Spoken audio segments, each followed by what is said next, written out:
Hi YouTube, welcome back to my garage. Those of you that have been following this channel will know that right now I am knee deep in engine bay, engine sort of rebuild. I get distracted a lot. Like this week I've been distracted doing a bit of zinc plating again, and I'm making all pulleys and things that go on the front of the engine all lovely and shiny. I've got myself a list of jobs as long as a long thing to get done. The last thing I need to do is add more work to that, but that's what I've done. I have decided to get my veneers re-veneered. It's a job I've wanted to do for a long time. I'll be honest, mine aren't in terrible condition. I've seen a lot of pictures of ski slopes that are all crumbling and flaking away. Mine aren't that bad, to be honest, but we are talking Jaguar XJS OCD here, after all, so I want everything to be immaculate. The other job that I wanted to do was get the glove box section, which would normally have a lock in it. I deleted that years ago and pushed in, rather amateurly, if I'm honest, a Jaguar keyring badge. It fitted, but when I pushed it in, I did crack the lacquer around it, so that's always annoyed me. I'm actually going to get that removed, and mine is going to get a bit of an upgrade to the post-1994 design where the airbag was fitted. So instead of having the glove box hole filled with something, it'll just be flush, which is something I've always wanted to do. This is actually a 1994 car, but it was built in 93. So it's kind of one of the last models to not have an airbag fitted, which is great because that allows me to turn the glove box into a minibar. But the downside is you've got the rather, I think, clumsy looking lock on the glove box. I like how the later 1994 onwards cars looked, but didn't like the airbag. Don't give a shit about the airbag. Much rather have a glove box. So I'll have the best of both worlds, is what I'm thinking. So in this video, I'll be removing the veneers. I'm sure that'll be useful for some people. And maybe in this video, I'll be putting them back in after they've been restored. But that might come in a later video. I'll see how long this video is after I've edited it. Edited it? That.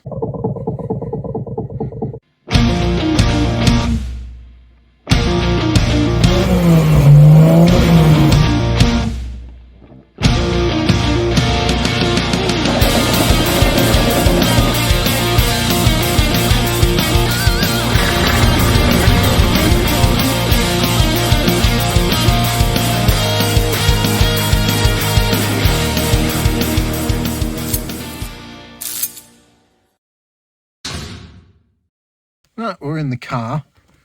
Obviously, I don't know why I said that. This is custom. If you've watched my other videos, you'll see that my glove box has been converted so that you press a remote control fob and it opens up. And it's a mini bar, and then for a while it was like a cinema thing. I'm actually turning it back into a mini bar because I prefer having alcohol over watching films, which I don't really do in the car anyway. I don't often drink alcohol in the car, but it's nice to have the option. So I think I've checked online on S&G Barrett on the exploded diagrams. I think you need to open your glove box, take out that vanity tray with the mirror and whatever the other bit is. I can't remember, it was years ago. And then this bit is screwed in from the back. Mine is usually glued on. I think I'm just looking, it looks like there's some screw holes. I think I filled them with glue.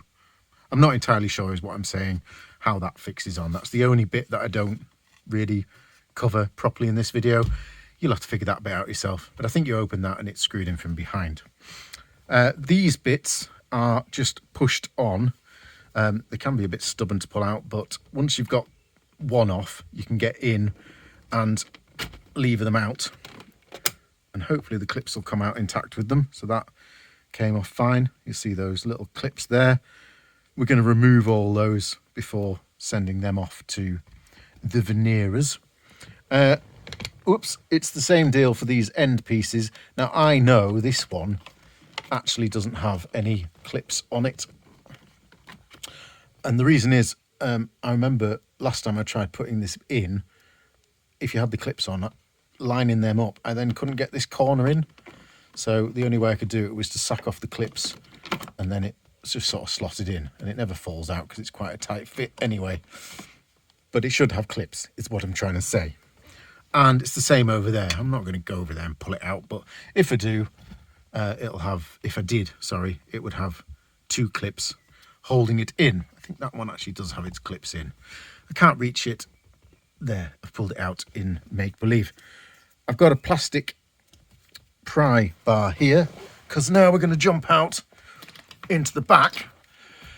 These, I didn't realise how these came out, so I spent about an hour the other day trying to figure out how to remove that rear quarter. I sort of knew because I've been in there before to do the speakers. One of my speakers stopped working, but I couldn't really remember, and after about an hour of swearing and wondering why it still felt like that rear quarter was attached, it dawned on me it was probably attached behind the veneer, and all you have to do is pop the veneer out, which is the case. If I just clamber in the back, there we go. It's not the most spacious of cars. They are pushed in with a sort of metal flap that way, so you want to go to the back of the veneer and pop it out there. Don't try popping it out that end, and then pull that way and it comes out. See, like 2-second job. I was very annoyed when I figured that out. These are held in at that end with one of those clips, by the way. So if I just spin round in this spacious compartment, I'll do the same on this side. Pop it in, unclip it and pull it that way. I think that one had actually got a bit bent. It should be like that. So for reinstallation, it's as simple as that. I wish I'd known that the other day. I wonder if I can reach over and get that one. Actually, while I'm in this slightly odd position. Maybe. Come on now. No, it's just going to be stubborn. Let's tackle the ski slope next. Now, you may notice that my window switches and my cruise control are not clicked in place. The reason is it's quite common for these to lose their clips. I've got a new one of these on order. I've been trying to find one of these. I can find ones that say speed control on and off, but then it says resume down here. And my resume is here. See there, it says RES, resume. So I don't know, in some earlier models, maybe resume was there and set was there.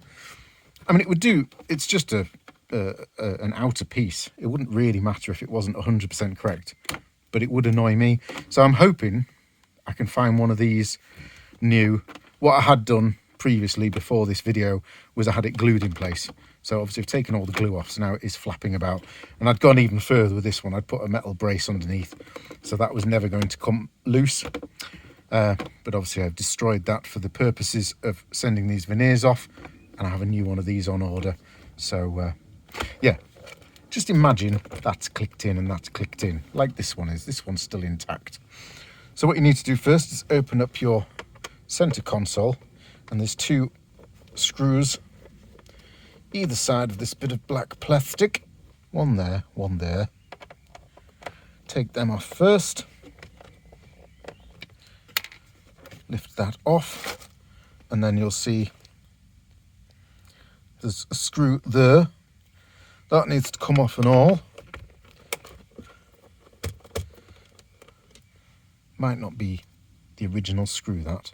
I don't know what the original one looks like. All right, then, imagining that this is attached down there, the first thing you need to do is undo the window switches, because they have quite short wires on and are stopping the ski slope from lifting up at this point. They often usually get caught. Whoops, I can't point.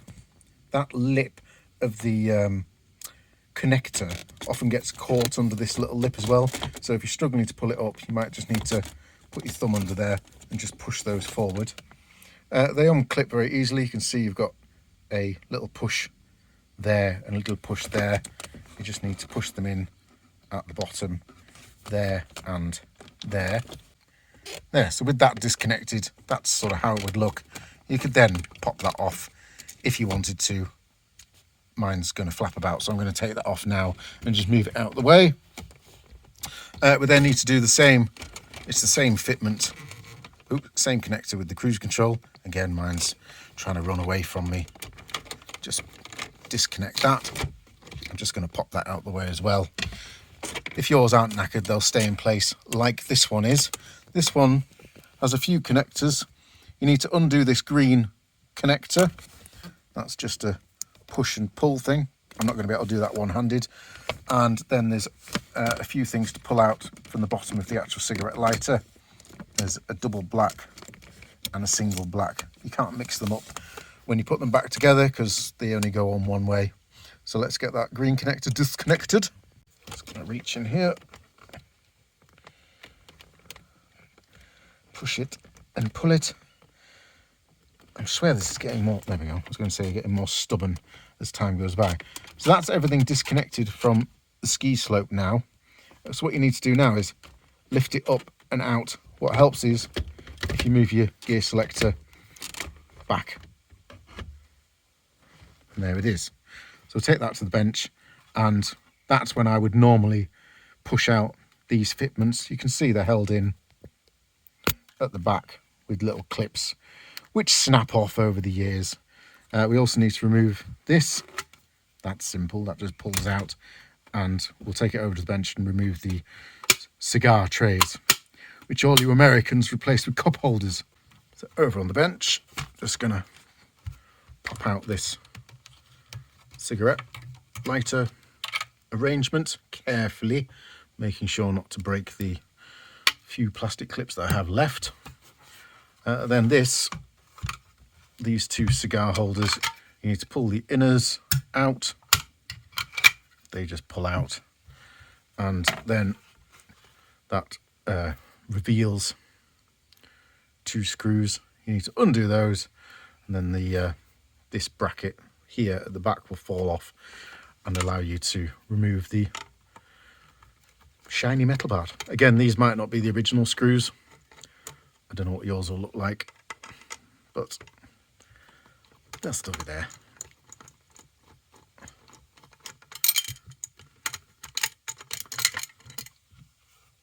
There you go. You got that. Where did the other screw go? Oh, in there.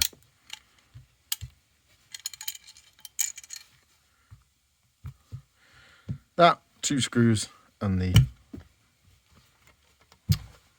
casing. I guess that's what I'm going to call it.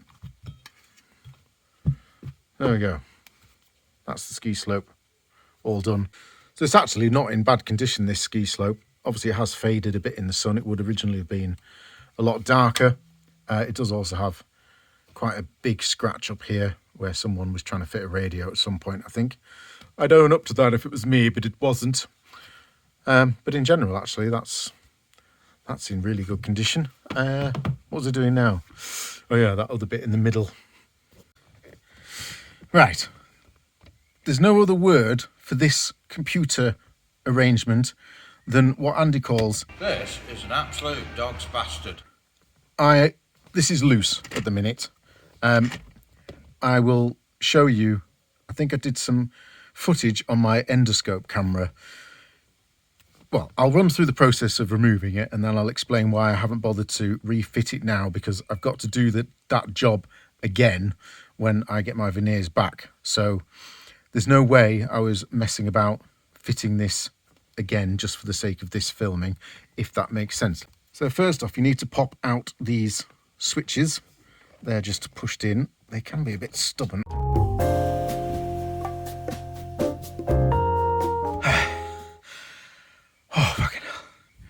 Sometime later. I can't remember exactly how I did that. You just got to fight with it. They've got to come off. They are just pushed in. I'm not going to push it back in ever until I'm done.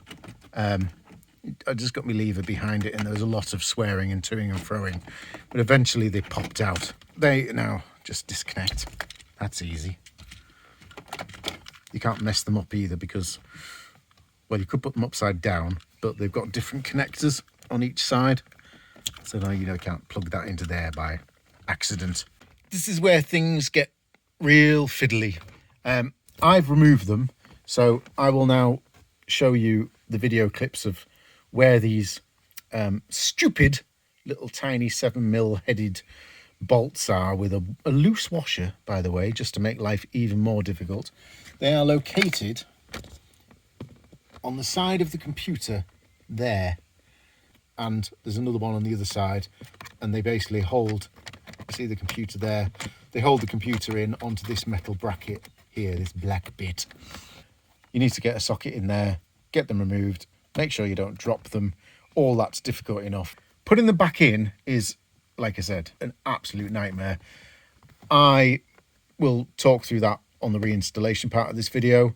I did figure out a way to make it 10% more easy, but it's still an absolute pain. And it's got a connector somewhere. It's got caught up there. There we go. It's very rattly, this computer. I think one of the plastic tabs has fallen off and has gone inside. So then it's just a simple case, after all that fighting, of disconnecting that red connector. There we go. So that's that. And then with those all disconnected, this bit of veneer simply, I think it's at the ends actually. Yeah, so by the way, you can bend this quite easily. It's a piece of thin metal. So I would recommend sticking your finger behind, finding the prongs at each end. Oh, you can't find it on that end, so ignore that. But on that end, you can get to it and push it out. Because if you just pull from the middle, it might get caught on these two prongs, and then you'll bend that, which would be bad. Obviously, I'm having it re-veneered, so it probably wouldn't matter that much. So that's all that crap. Obviously, we've left that in place, but that just pulls out. That's not a big deal. The last bit to do is the door cards. Right, so for removal, you're going to need a screwdriver. And the first thing you're going to want to do is pop your screwdriver down there, because you're going to need two hands. Pop this little clip off its clip holder and wiggle it back, and then you're going to want to rotate it out of the way so that you can access, if I just zoom in, this screw head here. Looks a bit, oops, I'm not filming in the right place. It looks a bit nasty twisting it over the leather, but that's the only way I've figured out of doing it anyway. And then I'm just being careful not to damage that chrome trim with the screwdriver shaft. So that should, oops, pop out. Is it off? Yeah. So we'll just, come on now, get out. So that's that. Well, it's got so many washers on, that seems a bit over the top, and we'll just let that drop out. You can't put that back in the wrong way, and even if you could, you can see the witness of where it sits. So when you come to reinstall, it just goes like that.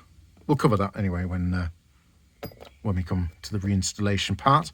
You can now just, oops, untwist that so that it's not damaging our leather any more than it needs to. If you don't remove that, the door card's not going to come off. There's then a screw here as well. I don't think this is original. I don't think it would be a brass home, oops, a home DIY screw. That looks suspiciously non-OEM. Oh yes, and then there's two more screws. Just take it down here. On the bottom of the door card, there's 4 black fitments, and the ones at either end are screws.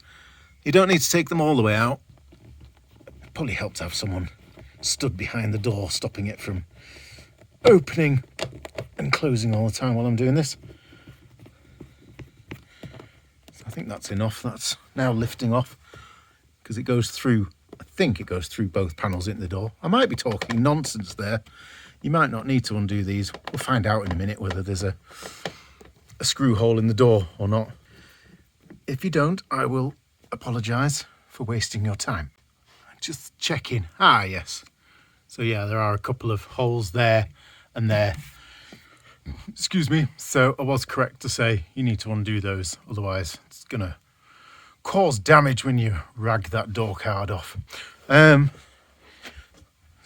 Chuck that in there. Right, now, all that's holding it in is there's various push fitments around the perimeter, some of which will have disappeared throughout the years. It's then hooked on with 2 big hooks here that go into the body of the door, and there's also a hook here and a hook here, can't remember exactly where. which is an absolute nightmare to put back on because you've got to line it all up and it doesn't like going over this lot. And I do think I've found a sort of method of getting it back on, so we'll see when I come to reinstall. But for now, it's just a case of popping off as much as you can, making sure it's all loose. Try not to bend it too much because it's just a crappy piece of hardboard. So I think that's pretty much everything. And then, oops, I need to get hold of it and lift it up and break it free from those hooks, like so. Be aware when I do lift it off, there's a speaker connection. It's quite a flimsy wire, so I'm not going to rip the whole door card straight off. I'm going to carefully lower it onto my leg, and then I can just disconnect that connector. He says, come on now, there we go. So that is it. So you can see there's the two prongs that locate into the middle, and there's one there and one there that locate here and here. So you've got to get them all lined up to get it back on, and it's a pig, but we'll cover that later. So the veneer is held on with, well, it should have three. Sometimes they disappear. These aren't OEM either. These are being replaced at some point. Where's my screwdriver? Oh, yes, I chucked it in the footwell, didn't I? So it's just a simple case of undoing those. And we'll talk about reinstalling and making sure that you don't use anything too long. You can see it punched a little hole in the back of the veneer. That would be very annoying if you've just spent £1,000 or more having your veneers re-veneered. So just a word of warning. Oh, yeah. When I reinstall these, I'm going to rectify this issue where these holes have got worn over the years. These two seem all right, but that one's not really getting a thread. I could keep using a bigger and bigger screw, but I've got an idea for that. So we'll get to that in the reinstallation. Let's just wind that out anyway. Whoops, no. Oh, you dick. Where have you gone? I'm never seeing that again, am I? Down in there somewhere. I'll try and get that out, but there's the passenger side veneer. It can, passenger side, what am I talking about? That's the driver's side veneer. I'll put it with the passenger side.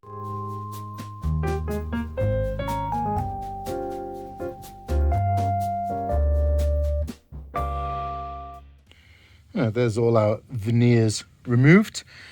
Before they go off to the veneerers, though, I want to remove all these little fixings. They're all just screwed on. So I'm going to clear the bench and remove all them. No, it's just, that's no good, is it? Oh, I didn't actually mean to throw it down the back of the bench. Find that later. That is a more suitable size there.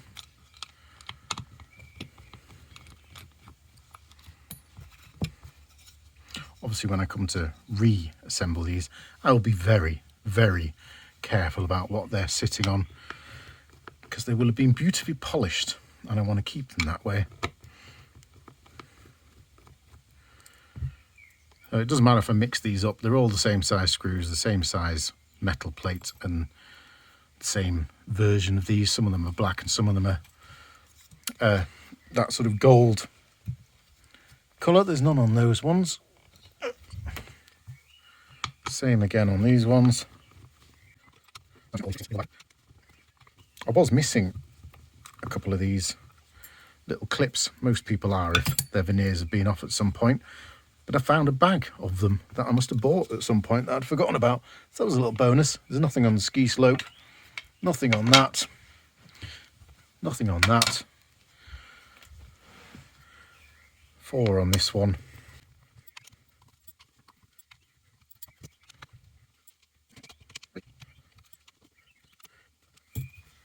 That's that.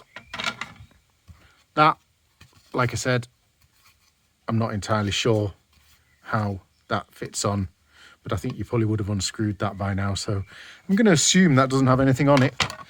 Could be wrong. And there should be 2. Oh, I still need to undo the plates anyway. There should be 2 of those prongs in there. Like I said, I don't know why, but I just can't get this one to go in and out of where it's supposed to go in and out of with the clips in place. I don't know if something's wrong. Don't know why, but it sits in there perfectly well anyway.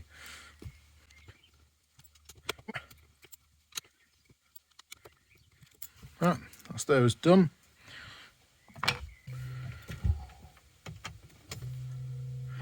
Let's go for a nice drive in the Range Rover.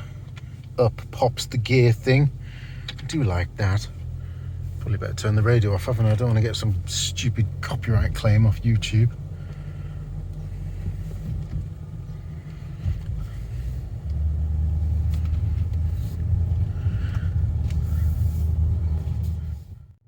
Oh, nearly there.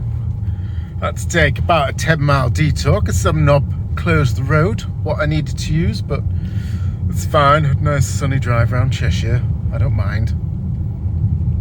So the reason I've picked these guys to do my veneering, couple of reasons really. One, I looked at a few places. There's a guy called British Autowood in America. I had a chat with him. He was very helpful. I had a bit of issues about sending my veneers off to America, getting them back into the UK. It just seemed like a bit more of a faff than I really wanted. Also, I can't obviously see his work. I can see photos and stuff, but this guy I'm going to now, I've been before, I've had a look round, and obviously I can see the work firsthand and it looks amazing. So that was one of the reasons. I also was chatting with the guy down London, can't remember that company. There's Myrtle as well, I think, in the UK. There's lots of options. They're all about the same price, give or take £1,000. British Autowood was a little bit cheaper actually, but by the time I've shipped it there, back, insurance, and had to deal with, I mean, apparently you don't have to pay tax to get your own stuff back into the UK, but you've still got to sort out forms and all sorts of things. It's all about the same price anyway. The other reason I picked these guys is it's about half an hour, if roads aren't closed, to drive here down nice quiet country lanes, and the actual place where they work from is this lovely little industrial unit on a farm. It's just really nice. It's my kind of place. I'm a country boy, and I don't like going into cities, so this appeals to me, being able to just pack my veneers up, have a nice waft through the Cheshire countryside. I'll have a cup of tea, have a chat. They're dead friendly. Hopefully we'll get, I don't know how busy they are today, but hopefully we'll get a chance to have a look around. And I've just realised I think I've missed my turn because they had no idea where I am. Bollocks. Right, found my way again, and here we are. GDK Veneering. I said it's just on this lovely little farm set back in the Cheshire countryside. My kind of place.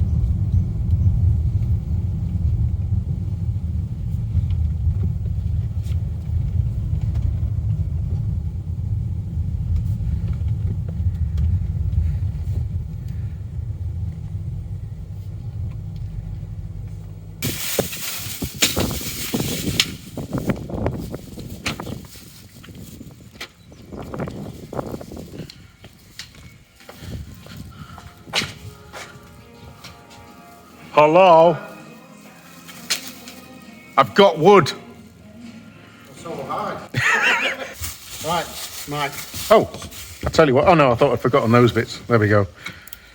So they're the rear bits that I didn't bring last time. Yeah. I tell you what, I've learnt something actually, which is good. I was taking this one off. You know when I said I was going to put them back on? Yeah. Look what I've done. Screwed the screw in too far at the back. All right. And you can just see. Dented front. Dented the front. So Yeah. I'm glad I learnt that lesson. Yeah. Doing so that. don't put that screw back in. Don't know. No. Even though the lacquer will be a bit thicker than this, because the Yeah, polished lacquer. but I definitely don't want to make that mistake No, on the way you back don't, on. because So then that'll have to be stripped off again. Then it's going to cost you more money. exactly, that'd be a nightmare, Right. wouldn't it? So you fetch these to us, which you didn't have these last time. Well, the little ones, wasn't it? Yeah, The I mean, two- you can say I did say they're not as bad, but Yeah. if we're going to do them all the same, So they're going to be stripped back, and you can replicate this line as well, Yes, can't you? yes. Back to original. I think I showed you last time that this is what we call box banding. Yes. You can see how thin, and that has actually come off a sheet, and we've had that like cut with a guillotine, so they're all that thickness. And then what happens is that'll replace that Nice. into there. Once we put the new veneer on, we would put this into the veneer before it actually gets stuck on. So you can see the colour of that, see the colour of that. This orangey colour, that's when the sun's been blaring down and it's faded. But the colour that's on the edge of it, the browner colour, That's the original sort that's of. right, that would have been And these, kind of the original colour. you were saying last time as well that these would have matched originally. Yes, These have just. because whenever veneering's done, from left to right in the car, the pattern has to match. Right, So yeah. if you had a long dashboard right the way across your car, you would join it in the middle. So you'd make the most out of the pattern, and then it would join in the middle. And whatever is on the ends, if you had door cappings, they then would follow on from there back.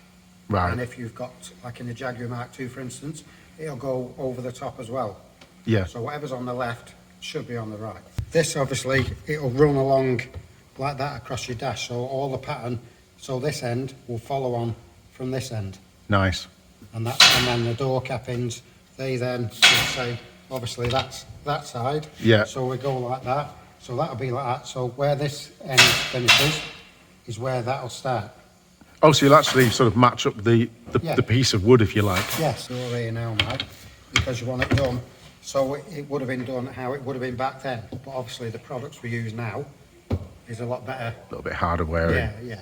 And it's got like UV resistance in our lacquer. The lacquer we use, hopefully it's going to last you years and years and years. They'll So- outlive me probably. Well, who knows? And then the last thing on my Yes. mine, we're going to knock this old keyring badge out that I put in, Yeah, and you're going to fill that, and then that's right. So what we'll do is we'll cut this hole straight. Yeah. Because there's a bit of a taper on it. Yeah. So we'll cut it out a little bit bigger to get rid of that taper. ah right, yeah, Slot a piece of plywood back in. Once that's in, we then sand it all flat. yeah, And then once it's sanded all flat, then that's when we'll put the veneers on. gotcha. You can't just like push something in. Yeah. Because wherever you join it, if there's a You bit of better a, see. it's going to eventually come through. But we've been doing this for 27 years, so Yeah, that'll look mint. we've seen what things happen and what doesn't happen. Here's a bit of noise in the background, but that's It's a working place, isn't it? Yeah. of course. So if you come round this way, Mike. So this is where we would do the veneering. And for people who don't know, veneer comes in bundles. Now this is real wood veneer. It comes from the actual root ball of the tree. So this isn't from the length of the tree. This is where they're grown in Spain and Portugal and all the rest of it. And it consists of blending another tree with the existing tree to actually get these burr walnuts like this. So it has to be grafted in to make it like this. But this is sliced off the ball. So the root of the tree, this is where the burr walnut comes from. Straight grain veneers, that's what comes from the length of the tree. I've learnt something there. Exactly, Yeah. you see. So this is what it's like. It's really thin and it's real brittle like that. Oh, right, nice. It doesn't like going round corners. No. But we have ways of doing that. A lot of people go, well, I'll steam it, I'll wet it, and yes, you can do all that. It doesn't necessarily mean it's going to work. So we use like a protective tape which allows us to bend it without cracking it to a certain degree. So the veneers we get are A-grade veneers. That's a lot of veneer there, isn't it? You normally get about 24 sheets of veneer. Yeah. So something like this would set you back 450, 500 pounds. I'm sorry, it's not cheap stuff, No, is it? it's not cheap, but saying that, from out of this one bundle, we'll probably get two, maybe three Jaguar Mark II sets that size Yeah. of wood. Obviously, your size of wood, you'll get a lot more. Now, as it goes down the bundle, the pattern actually moves. Right, So it's not like you can just cut a load of them. You'd Yeah. have to do 2 sheets at a time. right, okay. And then you would have to marry them up. But you can see there Oh, wow. how that, but you can see at the top what a difference it is. It's not level, Yeah, but the pattern is. yes, So therefore, we would have to double that up, cut it, yeah, so then it joins perfectly. yeah. And then we would tape it up, and then we would cut out the shapes. See, I don't think Jaguar even put that much effort in. They would have done it so it matches and so Would they? like Yeah. disjointed, but because this veneer is like a grey veneer, it's got a lot more pattern. Yeah. You seem to tend to use the cheaper veneers and it's like more stretched out. Gotcha, So yeah. in some cases you didn't even think it was like a bare wall. Yeah, there's a lovely pattern on there, isn't there? Yeah. There's a lot of feature. And that will possibly be the veneer that goes onto your set. There we go. I'll look out for the pattern. Yeah, this area here, this is where we would do the veneering. So in the background there we've got a vacuum press. When I used to do it when I started off basically, we would do veneering and everything would be with clamps and tape and all the rest of it. And it would take days for the glue to dry. Whereas now, with this machine, we put that on for 2 hours, it heats up. We put the woodwork in there with the resin glue, because we don't use PVA, we use the resin. Put that into the press, turn it on, about half an hour after that, it comes out nice and hot, glue's all bonded, ready to start sanding it. So that basically a big vac former, basically, is it? Yeah, so that's got a rubber membrane that heats up. Yeah. You turn the pump on and it sucks all the air out and holds the veneer in place, as well as the heat coming down on it. And how strong is that force? That is real strong. Is it? If a human body, for instance, was in there, it would crush you. Oh, nice. Right. Well, that's why we don't get in it. This is a Mercedes. So this has been sanded with like a 400 sandpaper. Yeah. Before we hard block it. So then what we would do is we would get the hard block, because it is what it is, it's hard block. Now, there's never ever anything that's going to be level, so it's a bit like, you would think of it like car bodywork restoration. So we would sand it and then we would go over it with the hard block. And you can see there that already, you can see like eye spots and lumps that are in it. This is the coffin that I call it. This sits actually in between the two seats. So all this is veneered. We put veneer on this, even inside. You can see how lumpy bumpy the lacquer is in there where I've started to sand it. That's all the highs and lows. That's right. So what we have to do, we have to sand all of that until all of that comes out. This is the job I really want to show you. Have you got one? So this is one that's come into us recently, and this is a Mercedes Pagoda. We know it has the frog eyes. Not that frogs have eyes like this, but that's why we call it. What Mercedes did, they started to make them with these, but because these were so much of a problem with them delaminating and all the rest of it, they then started to do them out of rubber. Right. Or leatherette, or whatever you call it. But you can see... It's knackered, isn't it? Yeah, it's totally gone. But luckily, on this particular one, the substrate is still solid. Whereas 9 out of 10 times, that's not the case. 9 out of 10 times, this piece underneath is literally falling to pieces. So you'll go back to the bare substrate. We have to take it back to the... And then you'll do any repairs. Any re-gluing like these here, we'll take them out and we'll re-glue these pieces so it makes it nice and strong again. Yeah. Then we'll start working on it. Will that be done about the same time as mine then? No chance. This is going to be a lot longer. Is it? Not only that, I mean, that's one piece of it, but then you get other pieces like this. God, they really went mad with the shapes, didn't they? Yeah, I mean, look at that shape. That makes my Jag look simple. See what I mean? The shape. You've got curves that way, curves that way. That way, and all these have to actually be done by hand. These can't go in that press. This is going to take like 2 people to hold this, because we have to strap it on with tape, and then we use a rubber membrane to take up any imperfections in the veneer. Keep on strapping it on until it's real solid. Then it'll go in the top to be heated up. But we can't put it in the bag because of the shape. These are the door cabins. Now you can see that's metal, aluminium there. Yeah. And it's oxidised, and you can see exactly. Same thing. You see your ski slope, for instance. Yours the lucky one because yours is like a plywood, whereas most of them are like steel. Yeah. And steel rust. So that's maybe why mine survived a bit better. Correct. Right. Because normally, when they come to us, they're normally literally chunking.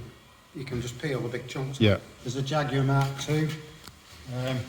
Was that strip? Oh no, that's the old veneer, is it? That's how it comes with. It's all dried up. Yeah. Obviously, it's been in the sunshine, so all that is coming off. These joints, you see the glue. This is a common thing. The glue that holds all the joints together. That's the original glue, is it? Yes. And what it does, it crystallises. Yeah. So once it does that, it's no longer doing the job it's supposed to do. Right. And then you get cracks. So you'll actually reconstruct that. We'll break that to pieces. Yeah. Clean it all out, re-glue it with some new glue. And then do the... And then put it all back together. Then we'll start stripping all the old veneer. We've got some door cappings. Customers tried to do it yourself. Yeah. So that's how it is, and I mean, this is the original lacquer, whereas that is stripped that off and tried to colour it, and it's not worked. So he's tried to replicate that so basically. That's but right. Clearly not worked. Yeah. No, before they actually do the job, Yeah. give us a ring, because sometimes it can work out cheaper for us to do it, because if they stuff the job up, then it's going to cost them more. So this is Scott, this is one of our employees. Now he's working on some MG door capping. I've heard he's really talkative. He's a man of many words, this is true. So basically he's working on some MG door cappings. Right. So we manufacture them. It's okay. So you could actually start, maybe there isn't a big enough market maybe, but if you wanted to, you could start making your own XJS sets. Yeah. And selling them. Yeah. Right, okay. I didn't realise. But I know that we make these brand new, but at the same time, I'm all for the restoration. If we can save it, then we'll always try to save it. We won't just say, well, it needs re-veneering if it doesn't. Yes. We'd much rather say, well, look, we can re-lacquer that, i.e. we've got items over there, Bentley door cappings that have been lacquered. Right, yeah. We haven't re-veneered them, we've just re-stained them, re-lacquered it, and they'll be repolished. There's Scott on the MG door cappings. He's flattening them down as I showed you on the Mercedes set with the lacquer. These are Bentley door cappings that have been sprayed. Now we have to leave the lacquer to cure anything up to 7 to 14 days. So these are the same as Yeah, these are the same as what was over there. Right. So after we've stripped them back, repaired the ends, because these end pieces normally fall off. Yeah. We then re-glue that back on. We'll put 5 to 6 coats of lacquer on. And what sort of lacquer do you have to use? It's a polyester lacquer we use. Right. So it looks a bit like treacle when you're spraying it. Right. That goes on, it cures, then it sinks as it's curing. If that does that once it's in your car, then you'll be going, oh, bloody hell, Jed, what's going on here? But because we allow it to do it here, Right. we do that, so it's not going to do that anymore because it's done it. So you flat it off again. So then we flat it, so in theory, you're going to be left with about 4 coats Yeah. of this thick lacquer once it's been polished. This has all been stripped, re-glued, re-veneered, sanded, painted and stained. So that colour of that woodwork that's there at the minute, Yeah. it's all been stained, like I said, painted, so hopefully that is what it's going to come out like. Nice. So that'll be the colour of all that set, including the cross-banding. I'm going to give you a bit of a demonstration here. Oh, are you? All right, yes. Go on then. So normally we have the extractors on and there's a lot of noise in here and you have earmuffs and masks and everything else. Of course, yeah. But because we're doing this video, I can't speak. Now I know sometimes that's a good thing. Well, you can have a mask on, but you can't hold it like this. Oh, that's it. Yeah. So basically, these are some MG kits that we manufacture. I'll pick this dark one here. So you can see it's all flatted down, Yeah. right? So it's nice and dull. I'll just Right. polish a little bit and just show you the difference because of the preparation that has to go into it, what the end result is going to be. So I've got 2 different waxes on. One's a hard wax. Yeah. So that's going to remove any minute scratches that have been put in with the sanded discs. Right. And then the other wheel, with a different wax, that's the buffing. Right. And it's that generates the shine.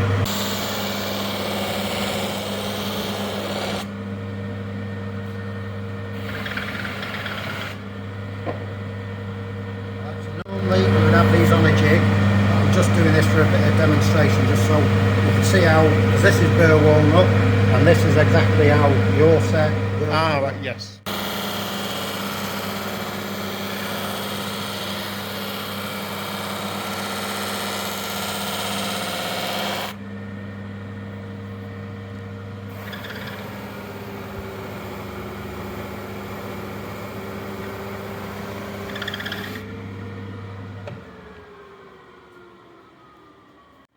Okay, Mike, are you ready for this? Let's have a look. Wow, look at that. And if you feel that, you can feel the heat Yeah, it'd be warm.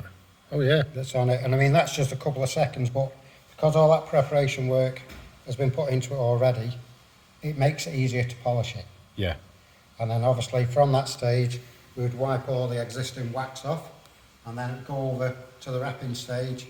It'll get wrapped in brown paper like old people. Not that we wrap old people in brown gonna say. paper, of course. Our lacquer, if you were to put bubble wrap on it and left it like in a box for a couple of years or whatever, then you would have all little bubble marks. Yeah. They would You could polish buff back them out, but yeah. But we eliminate that by just wrapping it in some brown paper. Yeah. Then we wrap it in the bubble wrap. And then we would post it to anywhere all over the world. And Yeah. I'm glad that people like yourselves do come walking in, get a price, and Have a cup of tea. You always get a cup of Cup of tea. Tour of the factory and. What else do you do?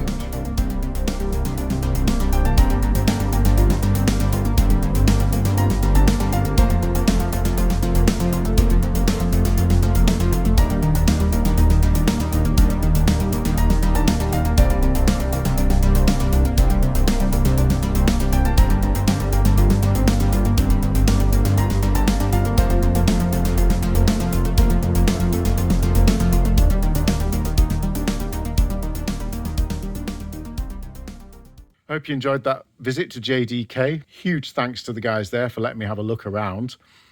It's going to take them a couple of weeks at least to turn that wood around, so I have decided I'm going to split this project up into 2 videos. So do a video as soon as I get the veneers back on refitting. I promise I'll cover, well, the easiest ways I've found anyway of refitting the slightly fiddly bits like the door cards and that stupid computer fitting. I promise I'll show that in a later video. I have asked GDK as well if they can to film some of the process. So I don't know how much time they're going to get. I can't promise, but you never know. We might get to see some of the process of the veneering taking place. Obviously, we'll do a bit of a before and after as well. So I'm looking forward to that. I'll see you then.